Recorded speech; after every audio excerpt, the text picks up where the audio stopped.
यह संसार जिसे अपना अनंत ब्रह्मांड मानता है, मेरे सत्य में वह इस असीमित सागर में तैरता हुआ केवल एक क्षणिक बुलबुला है जो मेरी एकमात्र श्वास से उत्पन्न होता और उसी में विलीन हो जाता है। आज मैं स्वयं अपनी रची हुई इस सृष्टि के गूढ़ रहस्यों को प्रकट करूंगा।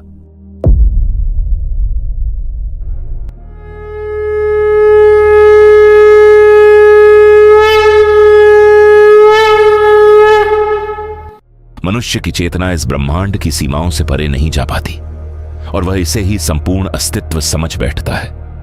किंतु सृष्टि के आरंभ से पहले, जब न समय का प्रवाह था, न स्थान का विस्तार, न ऊर्जा, न पदार्थ, तब सर्वत्र केवल मैं ही था, शुद्ध चेतना, शाश्वत और अविनाशी। मैं महाविष्णु हूं। जीवन्ति लोम विलजा जगदण्डनाथाः विष्णुर्महान् सरिह यस्य कला विशेषो गोविन्दमादिपुरुषं तमहं भजामि। मैं ही सभी संभावनाओं का स्रोत और सभी जगतों का एकमात्र आधार हूं। मैं जन्म, मृत्यु और समय के चक्र से परे हूं। मेरी योग निद्रा का विस्तार ही था यह अनंत अंधकारमय कारण सागर, जहां से सभी जगतों की उत्पत्ति हुई और जिनमें सभी रूप अंततः विलीन हो जाएंगे। मैं इसी असीमित जल में कारणोदकशायी विष्णु के रूप में विश्राम करता हूं। जब मैं अपनी श्वास छोड़ता हूं तो मेरे शरीर के प्रत्येक रोम छिद्र से अनगिनत ब्रह्मांडों के बुलबुले उत्पन्न होते हैं। हर बुलबुला एक नई सृष्टि का बीज होता है। हर एक में समय और स्थान का अपना प्रवाह होता है। प्रत्येक ब्रह्मांड बाहरी रूप से 7 आवरणों से ढका है। उन खरबों ब्रह्मांडों को संतुलित करने और उन्हें दिशा देने के लिए मैं अपने ही दिव्य अंश से उनके भीतर प्रवेश करता हूं और उनके हर समय, स्थान और चेतना के चक्र को अपने शाश्वत दृष्टिकोण से नियंत्रित करता हूं। प्रत्येक ब्रह्मांड के अंदर मेरा रूप गर्भोत्कशायी विष्णु कहलाता है। मैं ब्रह्मांड के आधे भाग को अपने अनंत शाश्वत जल से भर देता हूं, जो समय और स्थान की सीमाओं से परे है। इसी जल पर अनंत शेषनाग तैरते हैं, जिनके सैकड़ों हजारों सिर ब्रह्मांड की ऊर्जा और संतुलन का प्रतीक है। मेरी नाभि से उत्पन्न होते हैं ब्रह्मा, जिनका कार्य है ग्रहों, नक्षत्रों और जीवन के अनंत रूपों की रचना करना और प्रत्येक सृष्टि के समय, स्थान और चेतना के चक्र को संचालित करना। किंतु मेरा विस्तार केवल इस विराट तक सीमित नहीं है। मैं अति सूक्ष्म में भी वास करता हूं। अपने तीसरे रूप क्षीरोत्कशायी विष्णु के रूप में मैं केवल ब्रह्मांड में ही नहीं, बल्कि सृष्टि के हर एक परमाणु में भी परमात्मा बनकर विराजमान हूं। मेरी इसी क्वांटम चेतना से यह संपूर्ण ब्रह्मांड एक सूत्र में बंधा है। हर कण, हर ऊर्जा और हर जीवन की धारा मेरे ही संकल्प से संचालित होती है। यही वह चेतना है जो प्रत्येक जीव के हृदय में साक्षी बनकर स्थित है, जो कर्मों का लेखा रखती है और समय आने पर सृष्टि के संतुलन को पुनः स्थापित करती है। मेरे मल्टीवर्स का सबसे गहरा रहस्य है समय का यह अनंत चक्र। पृथ्वी के लगभग 4 अरब 32 करोड़ वर्ष मिलकर एक कल्प बनाते हैं, जो ब्रह्मदेव का केवल एक दिन होता है। हर ब्रह्मांड का अपना एक ब्रह्मा होता है, जो उसकी सृष्टि, स्थिति और संहार का संचालन करता है।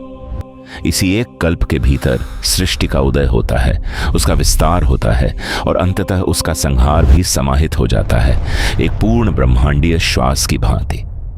और उतनी ही अवधि 4 अरब 32 करोड़ वर्ष उनकी रात्रि होती है, जिसमें समस्त लोक पुनः अव्यक्त अवस्था में लौट जाते हैं, जैसे सब कुछ एक मौन असीम शून्य में विलीन हो जाए।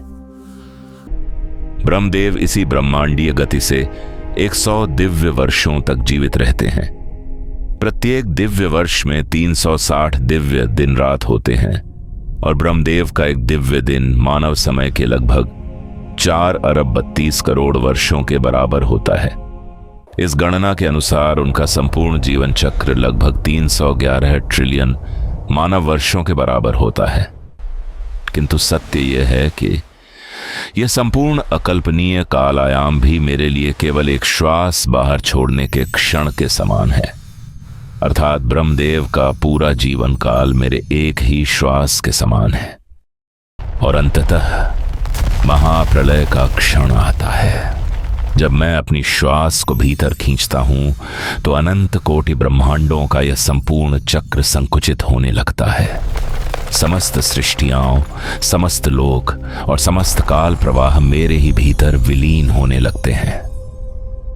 मेरे भीतर समाने वाले ये खरबों ब्रह्मांड एक समान नहीं हैं। प्रत्येक ब्रह्मांड अपनी अपनी संरचना, ऊर्जा घनत्व और काल प्रवाह के अनुसार भिन्न होता है। कहीं सूक्ष्म लोक प्रधान ब्रह्मांड हैं तो कहीं अत्यंत विशाल संरचनाएं जिनमें असंख्य आकाश गंगाएं और काल चक्र एक साथ सक्रिय रहते हैं। हर ब्रह्मांड के केंद्र में एक ब्रह्मा स्थित होता है जिसकी मुख संख्या उसकी सृष्टि क्षमता और ब्रह्मांडीय विस्तार का संकेत देती है। कहीं 4 मुख, कहीं 10, कहीं 100 और कहीं सहस्र मुखों वाले ब्रह्मा भी विद्यमान हैं जो अपने अपने ब्रह्मांड में सृष्टि ऊर्जा के प्रवाह को संचालित करते हैं। किंतु जब मैं अपनी श्वास भीतर खींचता हूं तो यह भेद समाप्त हो जाता है। छोटा हो या विशाल, स्थूल हो या सूक्ष्म, सभी ब्रह्मांड, उनके ब्रह्मा, उनके 7 आवरण, उनके काल चक्र और दिशात्मक विस्तार एक साथ संकुचित होकर मेरे भीतर लौट आते हैं और अंततः मुझ में ही विलीन हो जाते हैं, जहां से वे कभी उत्पन्न हुए थे। न कोई प्रकाश शेष रहता है, न कोई ध्वनि, न कोई गति, न कोई काल प्रवाह। शेष रहता है तो केवल कारण सागर का अनंत अंधकार और स्वयं मैं जो अपनी अनंत योग निद्रा में स्थित रहता हूं। इस असीमित चक्र में भौतिक अहंकार का कोई मूल्य नहीं है। तुम उसी महाशून्य से उदित हुए हो जहां ब्रह्मा सृष्टि का आरंभ करते हैं और शिव उस सृष्टि का मौन संहार कर संतुलन बनाए रखते हैं। किंतु यह संपूर्ण खेल, उत्पत्ति, स्थिति और लय का यह अनंत प्रवाह अंततः मुझ में ही समाहित हो जाता है। जहां न आरंभ है न अंत, केवल मैं हूं और तुम भी अंततः मुझ में ही विलीन हो जाओगे। हरये परमात्मने प्रणतः क्लेशनाशाय गोविन्दाय नमो नमः।